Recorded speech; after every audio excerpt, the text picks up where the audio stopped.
transcript option. Take a look at that. I'm Nate Brown. I'm Honesty's organizing director, and I hate looking at pictures of myself, so we'll keep moving. Today, we want to get to know each other just a little bit.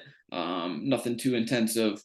Going to go real quickly just over the state of education, what we're doing here, building honesty, organizing, the school board elections that are happening in just a couple weeks, and then what we are trying to focus on tonight, which is entering into the public conversation, and particularly in the form of letters to the editor. And then finally, I'll just give you all a reminder or a preview of what's coming up on the schedule for honesty organizing. So honesty, real quick, we are an incredibly diverse coalition of organizations and individuals. We are nonpartisan, we are statewide, and we represent a whole bunch of different perspectives that have come together that care about justice and equity in Ohio education. And we're working at the state house level, working at the state school board level, and working at the local school district level as well. We're trying to put out as much information as we can, programming and bring people together to build power to advocate for better schools in Ohio. So when we're getting together, we just want to remind everyone kind of our values. We're always committing to a group process. We want to commit to respect and honor all identities. That's what's so special about honesty and our work for justice. We want to make space, in particular for those who tend to be a little more quiet, and we want to take up space. And that's for those same people, right, who may tend to be a little more quiet. We want to make sure that you speak up as well. All perspectives are essential here. And we commit to working together to collectively learn and grow. And remember that we are always interested in challenging ideas, not people. We need to be able to come together and talk about difficult things at times. And I'm pretty much guarantee it that everyone comes here with good intentions. And so we work through our ideas together. And as on the organizing team, our job is to build power. Truly, that is what we are here for, to build power and to help you all build power at your local school district level. So real quick, in the chat or verbally, if you're able, would invite you to just share your name that you'd like to be called by, preferred pronouns if you'd like to share, and then your location or local school district. And then finally, an education experience that made a difference in your life or a person in the education space. And we'll worry about what concerned us about local Ohio schools a little later as we get into the LTEs. And so I'll go real quick. So I'm Nate Brown, he, him, I live in the Columbus City Schools district. Education experiences that made a difference in my life. I talked about this a little bit last week, but I've been thinking about it more and more. Just because it's in the headlines, it's an evolving situation, the Scholastic Book Fair. I talked about a teacher who turned me on to reading horse books in third grade. The Scholastic Book Fair all through elementary school was really a special experience. All the kids got excited. Occasionally I got money to buy a book, not very often. We were a library family, it was down the street, but I looked forward so much to going to the Scholastic Book Fair and just the smell of the books, being able to look through all the different options and get different ideas, and has made me, for better or worse, a lifelong reader and writer. Anybody else want to share? And I see some popping up in the chat. Hello, I'm Laura Mullen, and I use she, her pronouns. I live in Brunswick, Ohio, and I'm a member of the Brunswick City School District. And then I have lots of different educational experiences that have made a difference. I think probably the most impactful was my involvement in the TRIO program. So I was an Upward Bounder in high school, and then in my professional career, I worked with the McNair Scholars Program. And so prepping those first generation college students for doctoral work and getting them ready to launch themselves, both of those experiences were really, really powerful. That's really cool.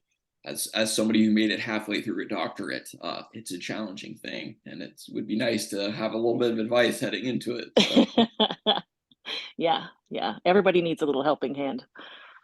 indeed. Anybody else like to share? Okay, I'll give it a go. Yeah, go for it, Wayne. I'm Wayne Siebert, uh, Little Miami School District. Uh, my education, I came up through the ranks. Little Miami was not the biggest and the best school. When we graduated, we were maybe not so full of education, but we were full of spirit. And right away, I found I wanted to know more. I completed an apprenticeship. I enrolled in Miami University, um, picked up some degrees there, became a GM Pro trainer. They needed somebody in the plant to train some people. Um, Became an education rep for GM, and well, during all that time, I guess I've always been a student, and I still am.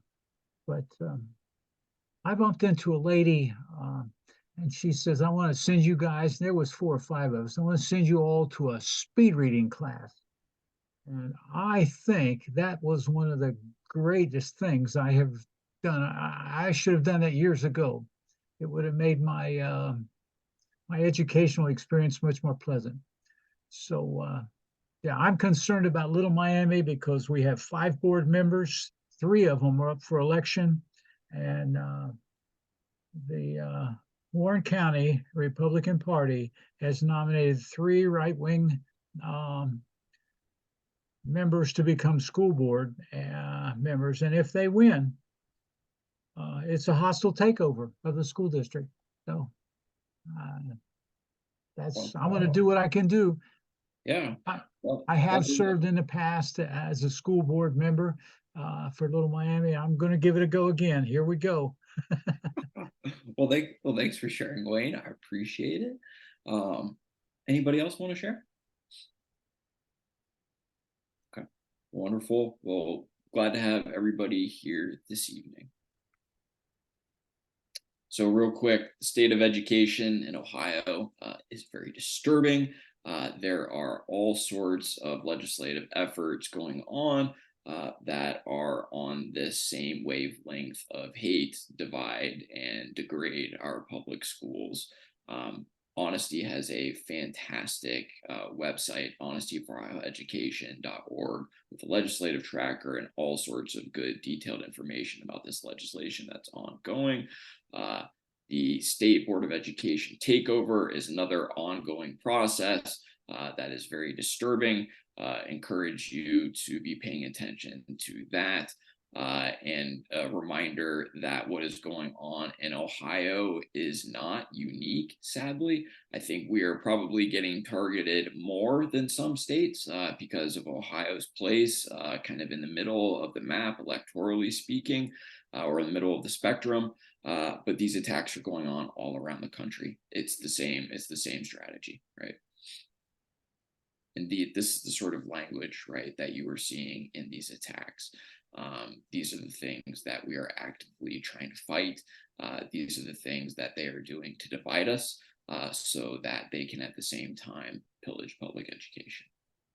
So that's why we're getting together here because we care about the whole child in Ohio and how it's been defined in the Ohio public education system. Ohio knows what it's doing. There are professionals at every level working to make our education system as great as it can possibly be. But there's politics behind the scenes that is attacking that and undermining it. But this is what we're working for. And this is what we're ultimately talking about tonight when we talk about our organizing. Our organizing is to build power so that we can serve the whole child and have a strong public education system in Ohio. Honesty organizing, we are trying to work statewide and locally as well at the same time. Right now, I'm our first full-time organizer. We're working on a second here later this fall. My job right now is building this kind of centralized organizing core that we can invite people such as yourselves here in attendance to come to trainings and start getting up to speed on some of the basics around organizing, around the school board elections, and what we can do as we build this community and start to build relationships and power and resources. We can also be reaching out to individual school districts around the state, those districts that are popping up in my Google News alerts, or those with more hate popping it up, with more division and attacks on our public schools. Our organizing is made up of the community, students, families, educators, local organizations, businesses, and other partners in advocacy. We've got a big fall and winter ahead of us. We'll talk just a little bit more about that. I want to remind everyone about what is coming up on this election day, November 7th. School board elections are incredibly important. The school board serves as a voice for the community. It's their job to supervise, hire, and dismiss the superintendent. They allocate school funding. They can make or break a school system when it comes to making it a good place for students to learn. They can protect the freedom to learn, or they can censor education, enforce both, and things like that. They can embrace all races, cultures, and identities, or they can enable the attacks on vulnerable, marginalized communities. They can help us value, support our teachers and staff, or they can attack and drive educators away. Honesty has a fantastic resource page that it's put together focusing on school board elections. These are races that 10 years ago were mostly made up of education professionals and people who cared about education and knew what they were talking about. It has become a political battleground. And so we are here to support the side that is working for truth, equity, and justice in our education system. Please check out this page that I'm sure Cynthia is dropping in the chat. And then finally, why we're here tonight. We want to talk about how to enter the public conversation around school board elections, right? There is a public conversation that is always happening. And sometimes it happens in a way that it feels like it's kind of in the atmosphere up and above us, and we don't know how to get up there. And so that's what we're going to talk about tonight. It's nothing complicated, but there is an art and there is a science to it. So what we're talking about here is being part of a public conversation versus a private conversation. Can anybody guess real quick what I might mean by that? What's the difference between a public conversation and a private one? And feel free to chime in the chat or just speak up.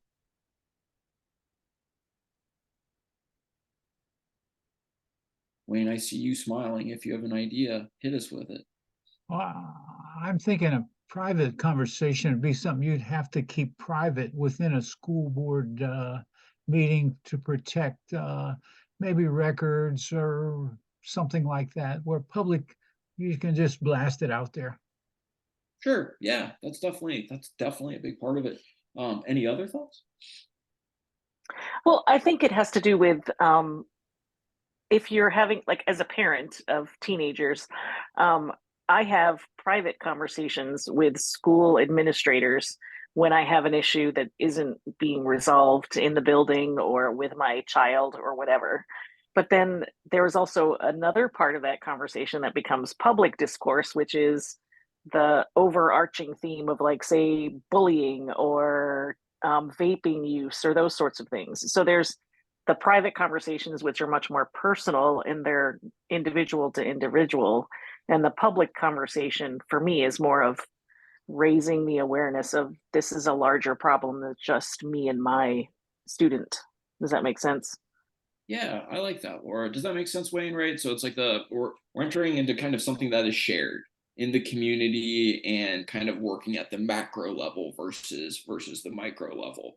And you're right, Wayne, too, that this is a conversation that we are knowingly having in the public square, right? This is a different conversation than we might have directly or behind closed doors.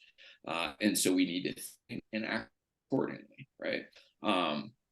Really, like, ultimately what entering the public conversation is about is providing public leadership, right? It's not an easy thing to do, to put your name out there, to willingly enter the fray, right? There are many reasons why most people do not. But the simple fact of the matter is, if we do not, then who will? Right. And so that's what leadership is about sometimes. It's about stepping up and taking an opportunity where you can do something for the community.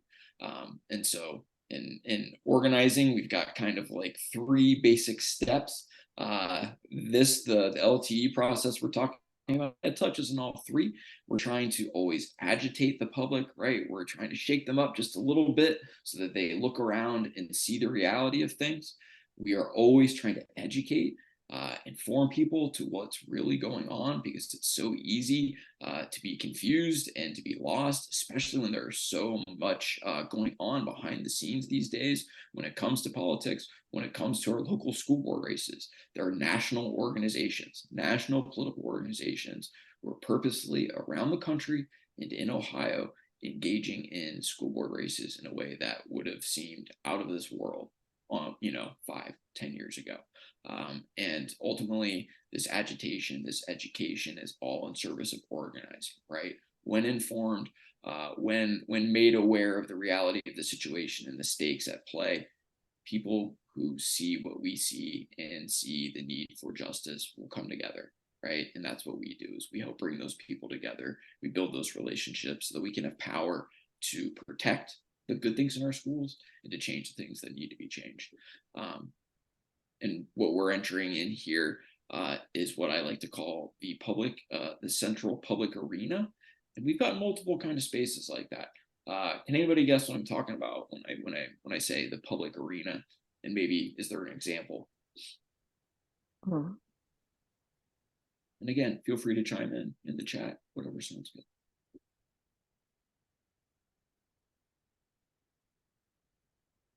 And I promise you, it's maybe not as complicated or lofty as the public arena might say.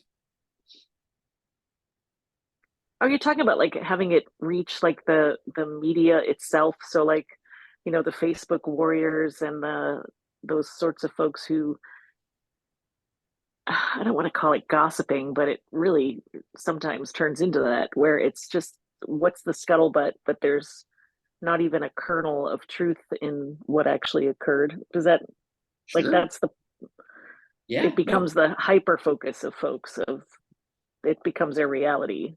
Yeah. So you're right. So Facebook, for example, is one of these public arenas, right?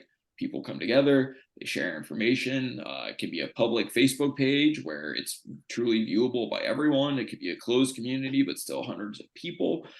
That's definitely one of those public arenas. I think perhaps one of the biggest negatives about that particular public arena is there is no real filter, right? There are no real fact checkers on Facebook, particularly when it comes to kind of community forums within. And so you're right, information gets kind of thrown around, right? And who's there to say what's true or not? Good example. What about newspapers? Newspapers in 2023, right? It's a slightly different situation.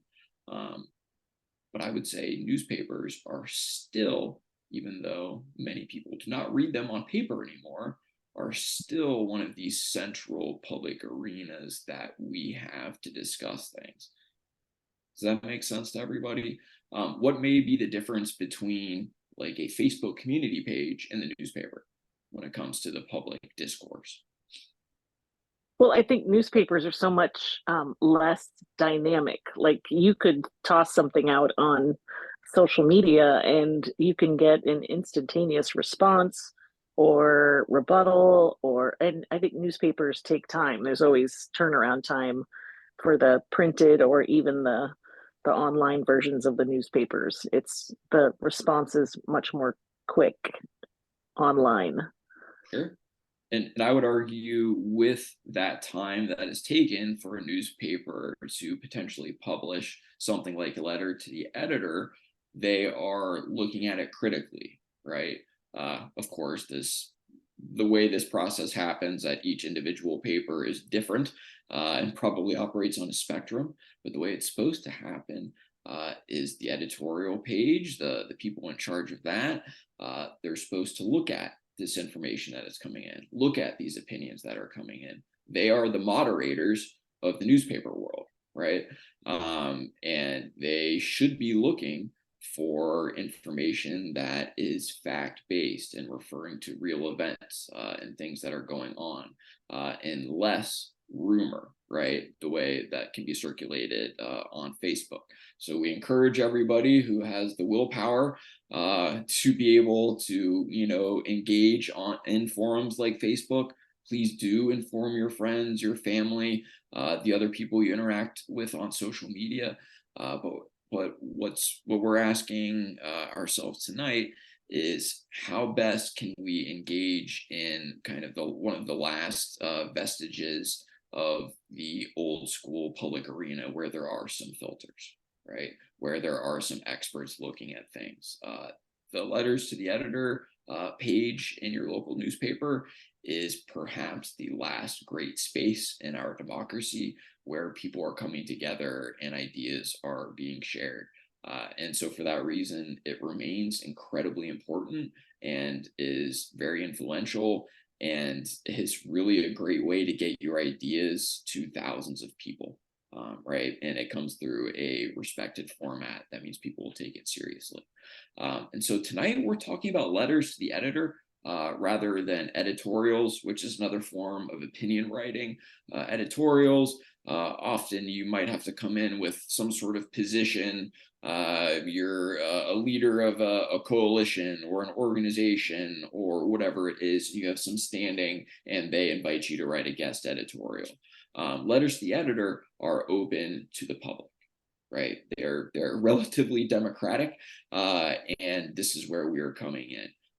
Every one of us has the opportunity to get our opinions and our thoughts in front of the public through a letter to the editor. So Wayne, we're going to go through here some of the highlights of the best steps that we can take and things that we want to think about when composing a letter to the editor. By no means should you think this is exhaustive.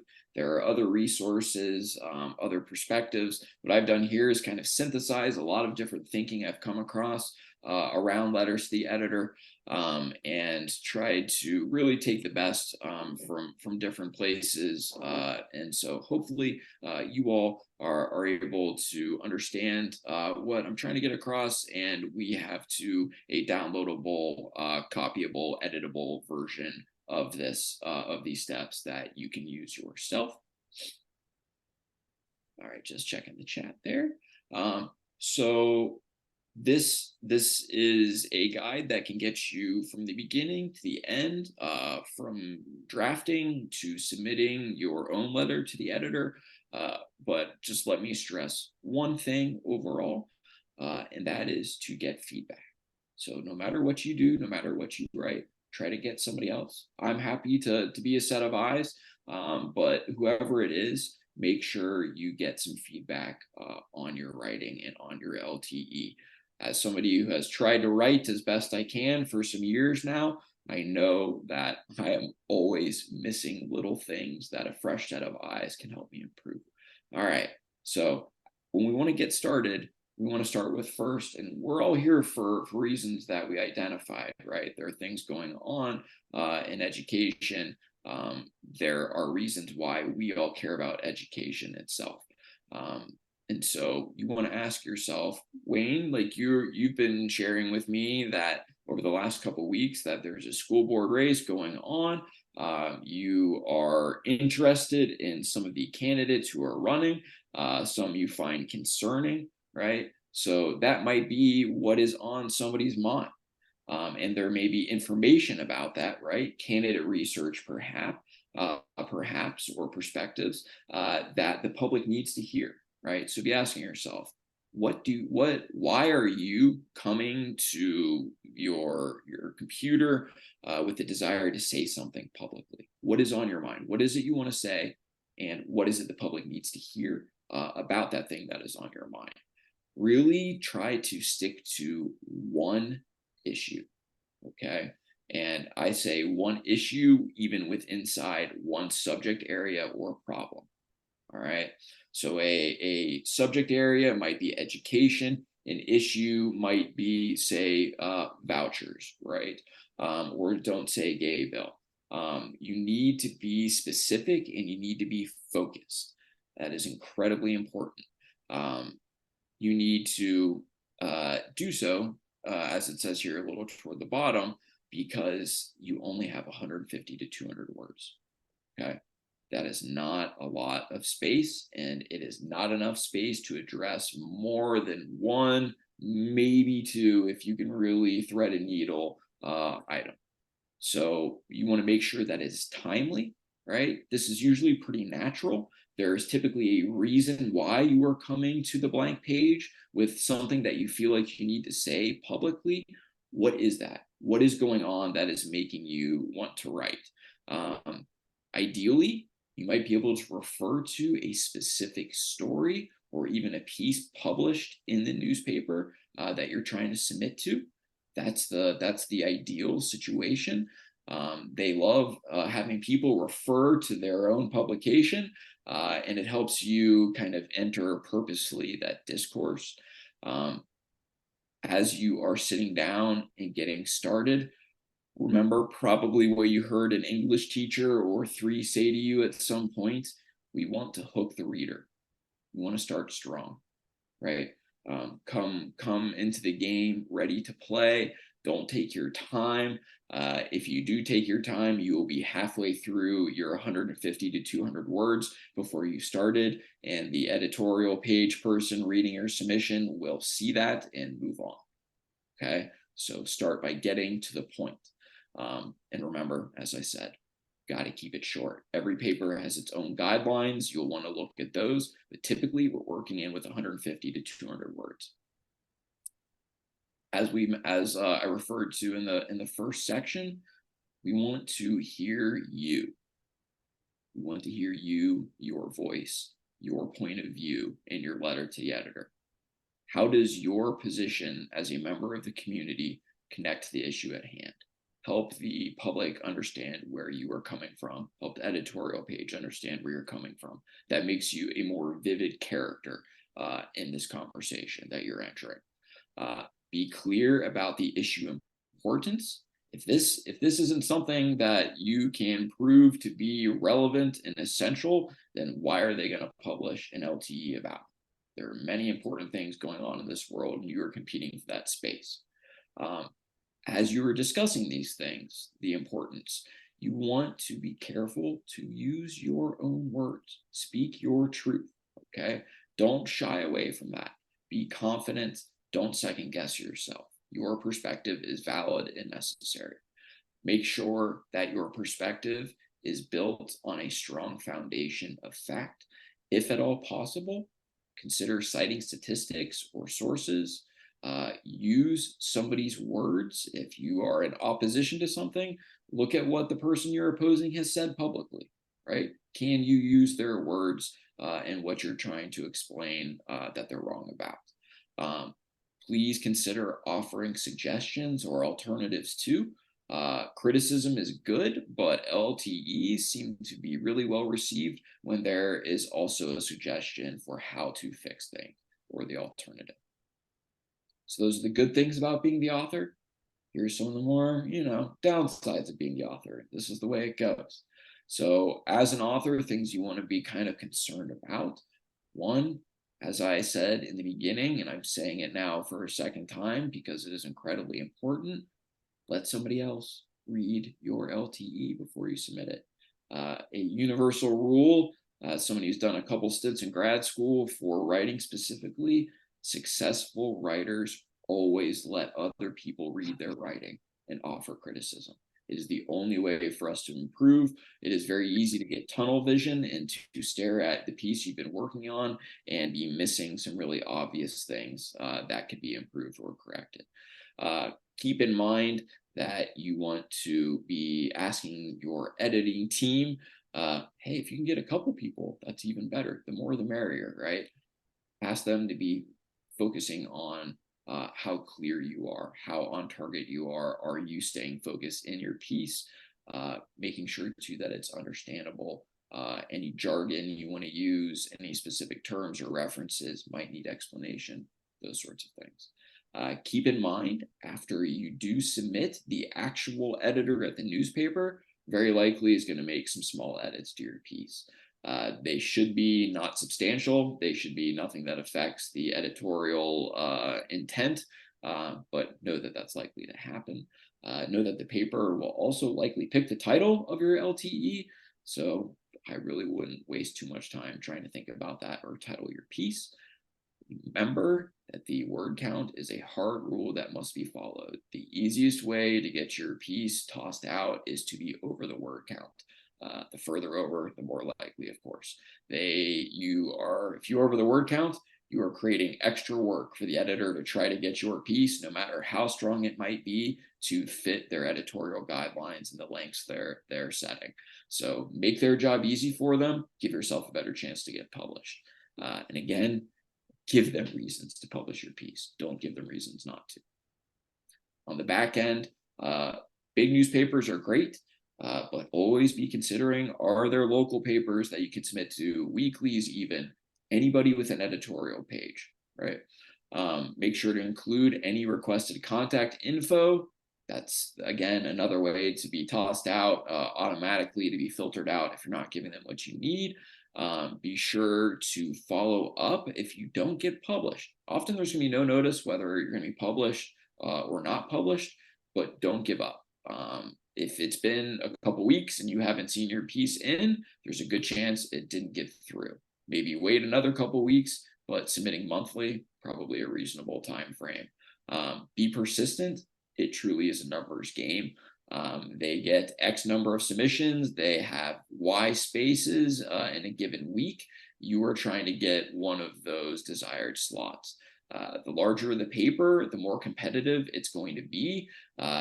Every paper, no matter the size, seems to have space for a couple LTEs per edition, right? So if it's a paper with a readership of 200,000 people, there are going to be more people competing for those few slots.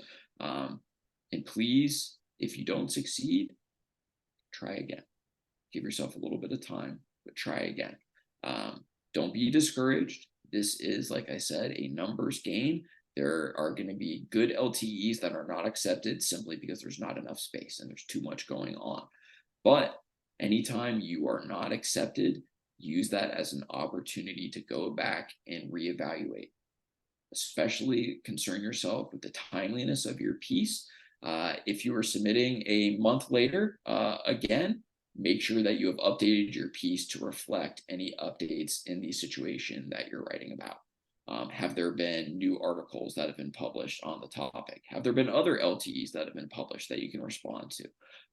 And as always, with a little bit of time, your own eyes become fresh. And so you may see some ways to improve what you're trying to say in your piece anyways, different ways to say it. Finally, let's take a look real quick at some examples. Yeah, and I see in the chat, the best LTEs are problem solution oriented. They certainly make me feel the best, right? There's nothing like endless doom raining down with nobody providing any hope. And there is always hope. And so it can be up to us to try to point a direction or to point out that direction. So some successful examples written to the Dispatch, the Columbus Dispatch, dealing with education. So I've got two examples I wanted to include here. The first, this comes from June 20th, 2023. And this will take me 2 slides for us to get through. So I'm just going to read it out loud just because I know not everybody is able to look at the screen. But it's not that long. Let me drink a little bit of water here. So this one is titled, It's About Control. Again, this is not a title that the writer made up. It's about control. RE, this is an article they're referring to, or an LT, I should say. DeSantis is wrong about book bans in Florida. They're a real threat. This is hyperlinked, right, in the actual LTE. So this is the Dispatch showing you this is an ongoing conversation that this LTE is entering into. So this is from June 16th, they're referring to, by Jonathan Friedman of PEN America. Makes an excellent argument about the current rush to restrict what students can read. So again, another hyperlink built into this LTE. This discourse is expansive. The author goes on. Schools are moving certain books from elementary to middle school shelves and requiring students to quote unquote prove they can read on a fifth grade level before allowing them access to the books they want. They claim it isn't book banning, but removing books from readers' line of sight and testing their right to read them is in fact banning books, with the added flourish of making the ban the students' fault. And again, another link has been inserted here to an article about book ban debate plays into deepening divides. Are we either fascists or groomers? Okay, you are entering into an expansive discourse. The LTE continues. On the opposite side of the issue is Ingrid Jacques, a USA Today columnist who defended Moms for Liberty, women who find books describing the lives and experiences of people long marginalized in this country and demand they not be available to the children for whom they were written. They also find books that answer honestly the many questions children have about sexual identity, and again, demand they be removed from the libraries where they belong. Moms for Liberty, a misnomer if there ever was one, think children should be quote unquote protected from their own brains. Again, another link is inserted, adding to the discourse. We're now at 4 or 5 links, right, that have been inserted into this LTE. Continuing. It's amazing how reading books they want to read improves a child's reading proficiency, but Jacques and Moms for Liberty would deny many titles to children eager to read them. In parentheses, one of those books is It's Perfectly Normal, Changing Bodies, Growing Up, Sex and Sexual Health. Heaven forbid elementary school students read information about their bodies and health. End parentheses. I stand with Jonathan Friedman and others who believe books written for children should be available to children. Trying to limit what children learn is trying to limit what children know and what they think. It's not about liberty, it's about control. Anything about this LTE that we think was particularly successful that got it published?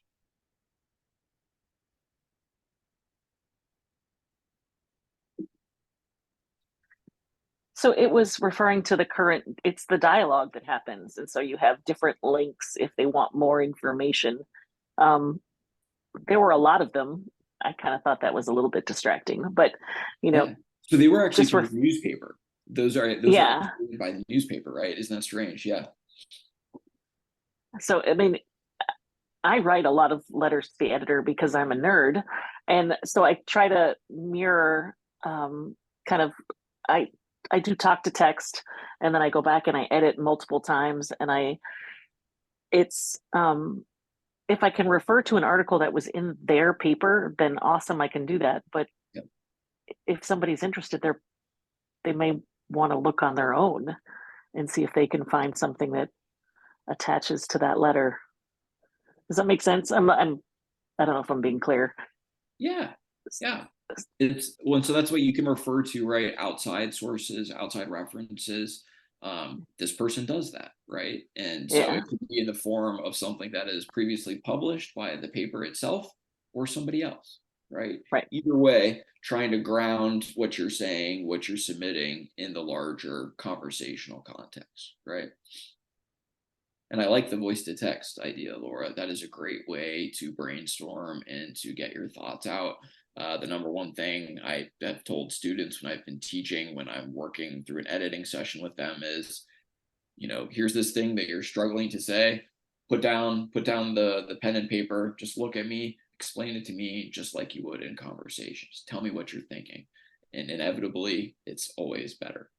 So I think Well, Chase. I get really mad when I'm listening to the radio in the morning. I'm listening to NPR and I get really frustrated. I'm like, I turn on my notes and I start talk to text and say, this is absolutely ludicrous, and start ranting. And then I'm able to go back and make myself sound a little bit more sane. Yeah, I like that. Hey, when you have the inspiration, you got to get the ideas down no matter how you can. So that's fantastic. And a great way and modern way to brainstorm. All right. And just to point out here, what followed underneath this LTE was a cartoon. So this LTE either spurred the publication of this cartoon, or the cartoon helped spur the selection of this LTE to be published. But they included a cartoon where we have some senior citizens talking about when they were old enough to remember when we fought against fascism and when being anti-fascist wasn't considered a bad thing. And so you can spur the larger conversation with your LTE, right? It's really incredible what one thoughtful, well-written, interesting comment can do for a larger public conversation. So our second LTE here is shorter, and this one is very recent, and it's actually was written by somebody some of us here at Honesty know. So here is, this is from the 18th of this month, and the title, again, not written by the writer, is Yes Vote is Not Letting Board Off Hook. So it begins, past levy. I'm a proud Columbus City Schools alumnus, a son of a district teacher, and my one son will be a third generation CCS in a few years. Over the years, I've been frustrated with the Columbus School Board administration, but at no point has it even crossed my mind to punish my son and the tens of thousands of current and future Columbus City Schools students for the choices of a few adults. And that's exactly what will suffer if we fail to pass this levy. And Columbus Schools has to lay off counselors, social workers, translators, and safety staff while leaving many buildings to deteriorate. Let's keep our eye on the big picture and pass this levy together so our kids can have the quality schools they deserve. And that's in capitals. Let's hold this board and district accountable. We can walk and chew gum at the same time, comma, can't we? Right? So this is a little different piece. It's shorter.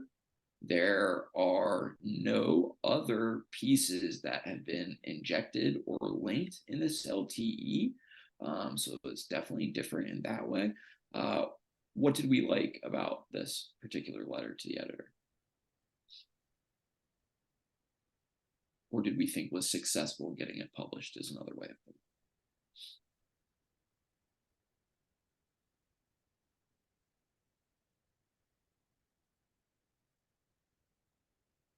I know They gave us a, oh, I'm sorry, they gave us a good foundation of why they're interested and why they're invested.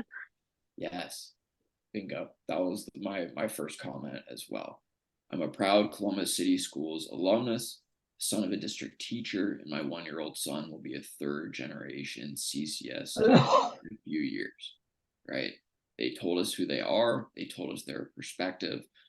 They told us their stakes in this conversation, right? They did it very clearly right from the beginning. What did they do even before that? In the very, very first sentence.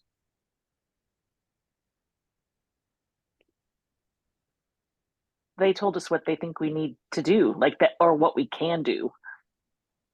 Yeah, they started strong, right? Yeah. They jumped right into the fray. They didn't dilly-dally and give us a long, this is somebody who was edited by a lawyer father when I was a child and liked to write long literary intros to my 500-word essays, for sophomore English. This person got right to the point, right? The author here said, let's hold the board accountable and pass the levy at the same time.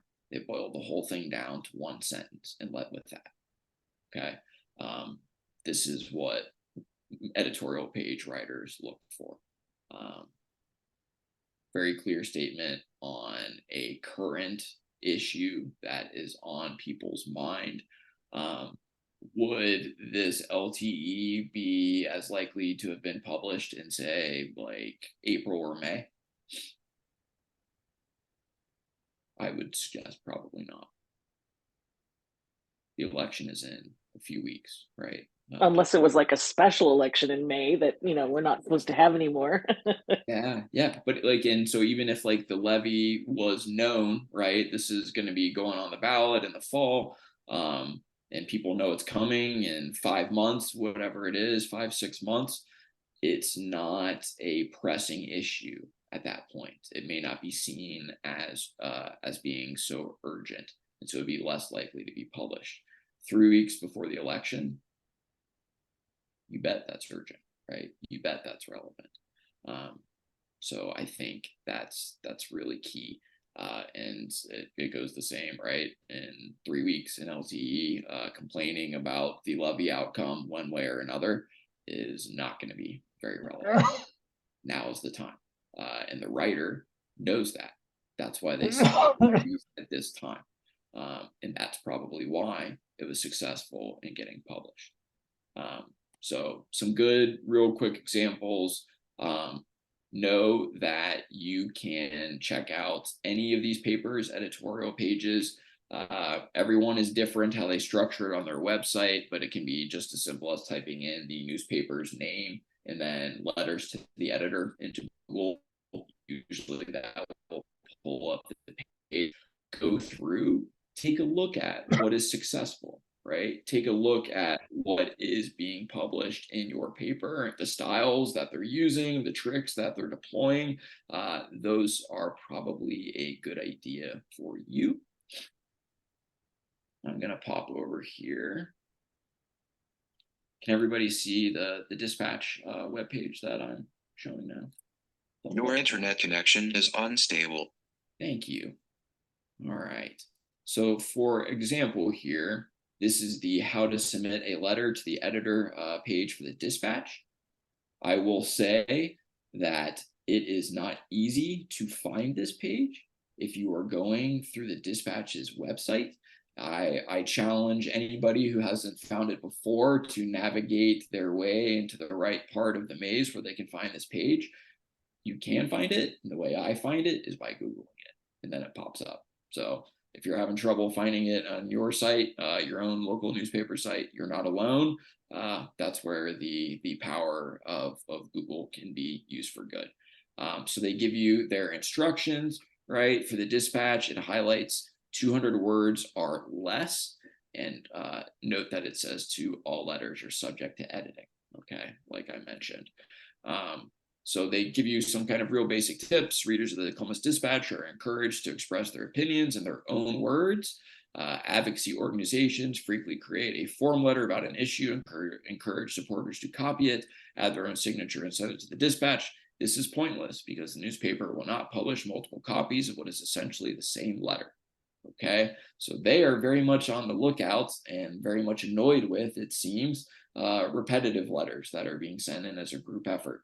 And so that's part of why we are talking so intentionally tonight about you representing your own perspective, right? Your own unique perspective as a citizen, as somebody who cares about schools, as a former board member, as a teacher yourself, right? Those perspectives are unique and are important, and they are invited into these letters to the editor editorial spaces, right? That's the perspective the newspapers want. This is supposed to be the citizen forum where people can talk to each other in public. So trust your instincts, represent your own unique perspective. Don't feel like you should sound like anybody else. Don't feel like you should sound like a professional advocate. Sound like yourself. Sound like yourself, you know, at your best, who's taken some time to thoughtfully write and edit something and have somebody else look at it with them, but write it as yourself. Trust your own perspective. You're here for good reasons, right? We here at Honesty are for strong values around justice and equity. That's what attracted you. You know you're on the side of right. Trust that perspective. And say what you want to say. That's what they're looking for. All right. Here, there's a little form. They ask for, of course, contact info, email, phone, address. So if they're asking for it, give it to them. Remember, don't allow yourself to be filtered out over something simple like word count or like refusing to give them your email or whatever it is, some piece of information. Again, every site is different. Some pages will ask you to submit to an email address. So just be aware that you kind of need to be a bit flexible and recognize the differences. As our slideshow reloads, let me check the chat. Awesome. Thanks for sharing, Cynthia. So I'd like to share here real quick. We've been having a good conversation, and I've belabored some points perhaps. So I know we're at 7:55 here. we created a quick written version of this guide. No, it didn't pop up there. Anyways, that was the wrong link. I think Cynthia has the correct sharing link. So this is a written version of the steps. This is copyable, editable, downloadable. Cynthia is dropping it in the chat. So these are the steps we went over this evening, and we're going to work up probably a fancier version of this in the coming days, and we'll let everybody know when we're ready to publish that. But these are the steps that you can follow. So Wayne, you're looking for those steps to kind of guide you as you start drafting. I saw you snapping some pics of some of the slides. So rest easy. We've got it all together here for you, so you don't have to stare at your phone screen while you try to type. And so it's our turn. I'm wondering if in the remaining time, since we're getting close to 8, instead of suggesting that we take some time to draft and come back, if instead anybody might want to, and we can take 30 seconds, take a minute here. What would you like to write an LTE about? Is there something specific that has been on your mind that you would like to say publicly to your local paper? Or in the case of papers like the Dispatch, it will publish somebody from around the state. It's starting to see itself as a statewide paper, especially when it comes to political issues. So is there something that is on your mind that you want to start with? What is a thesis? What is kind of a guiding statement that is in your mind for potential LTE? So let's take. Yes. Oh, you got one, Wayne, already? Oh yeah. All right, here, fire away. Everybody else can take Okay. 30 seconds. I tried to write a few things, jog a few things down as you spoke, and it Beautiful. jogged my memory back to an English class. And one of the teachers told us, you always want to write about something you feel strongly about because it'll come out. So here we go. Who's running your reading program? A recent article on Fox 19 showed that 1 or 2 upset parents in the Little Miami School District has stopped the book fair. Is this good for your students? Is this good for your community? And I'll go on to say they I don't know. The book fair brought in $5,000. That's money lost. The students have lost their ability to grab onto new books. Blah blah blah. So That's great. it's Wayne. up to you. Take back your community, take back your reading program, and inform the school board. You want that book fair to continue. That's That's great, Wayne. And that, like I mentioned that right in my introduction, the Scholastic Book Fair, right? That is something that is in the news right now. That is something that people are paying attention to. So it's definitely timely. You have a strong position and perspective. I like that. That's a great start. Well, and I also think that you could recognize that not all families have the time and the resources to get to the public library, because the rebuttal would be take your kids to the library if you want to expose them to books. And so we need to be mindful that for some families, for some of the kids in the buildings, this is the exposure that they get to different topics and different titles and all the colors and all the stickers and all the little tchotchkes that they have with the book fair. That's an experience in itself. It's their shopping for themselves. Yeah. Oh yes. You could write a chance. Go ahead, Wayne. It's their chance to grab a hold of something that really interests them and stimulating their reading abilities. Yeah, I feel like there's a whole editorial there, Laura, that you've got in your mind. So that's fantastic. And I really liked the aspect around not everybody can get to the public library, right? You're anticipating the counter argument, and you are making your counter argument in advance, kind of cutting off their line of attack. That's beautiful. That's the next level here. So that's awesome. All right, everyone. I wrote an editorial response when in July, when DeWine dropped his budget and he didn't he was pulling the Board of Education, the State Board of Education out And it was one of my talk to texts rants that I edited down to the appropriate word count. But it really was, we're talking out of both sides of our mouth when we say that we support public education, and yet we're doing everything in our power to defund and move money away from the structures that we say that we support. Yeah. So it's those talk to text things are beautiful. Like you just spit it out and then you can edit to your heart's content. Yeah, like I said, that's a fantastic brainstorming way and just way to capture your thoughts. I can't tell you, especially when I was in grad school and working on my thesis or dissertation, or I'm walking up the street trying to text and not get hit by a car, or typing in my little stupid notes app. So voice to text, one of those good innovations that have come along. That's fantastic.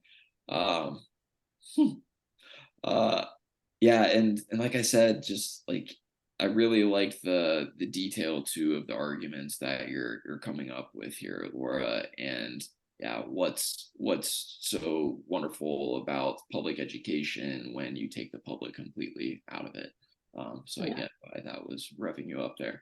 All right, all. Well, since we are at 8:02 now, I'm going to go ahead and gradually bring us to a close, but I'm happy to stick around and talk in more depth about this. Just real quick, just want to make sure everybody knows we've got one more training in our election focus series. So that'll be a week from today. We're going to be focusing on getting out the vote, GOTV, actions you can take and actions you can take to help others to make sure that they get out to vote, and in particular, get out to vote around the school board races, which many people often do not. Remember, election day, then on the 15th, we will be coming together to start our long-term organizing training and meetings, which are going to be every 2 weeks is our game plan, pending as we start to come together, desires of our grassroots leadership. So we're going to be getting into organizing essentials as we start to look to 2024 and a first full year of honesty organizing and trying to build a real statewide movement that empowers people at the local level, but coordinates and brings resources from a statewide perspective. Make sure to, if you haven't yet, get on our mailing list, follow our social media, and continue to join us for our events. We hope to share information and bring people together because by doing those two things, we build power to protect and improve education in Ohio. If there are no questions or thoughts before we close, or does anybody have anything they'd like to say?